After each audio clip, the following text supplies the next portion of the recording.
Bike और Tata AC सहित मुहांमुही धक्कारे दुई गुरुतर। अनुगुल जरपड़ा थाना अंतर्गत जरपड़ा जिंदल रास्तार टाटा एसी और बाइक सहित मुहांमुही धक्का हेबा फଳରେ दुई जण गुरुतर आहत होई जिला मुख्य चिकित्सालय भर्ती होइछन्ति।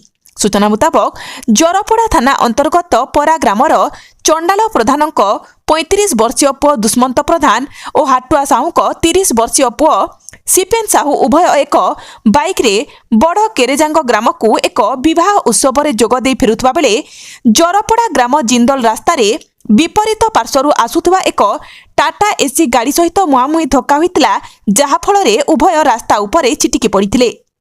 उभयों को उद्धार करी सेही टाटा एसी गाड़ी रे जिला मुख्य चिकित्सालय भर्ती करी टाटा एसी गाड़ीटी सेठारु फेरार हो जाइथिला। डाक्तरखाना कर्तृपक्ष परिवार को फोन जोगे खबर देला परे 2 घंटा परे डाक्तरखाना को उभयों परिवार लोके पहुंची थिले। उभयों अवस्था गुरुतर थिबा चिकित्सित करुथबा डाक्तर कहिसंती।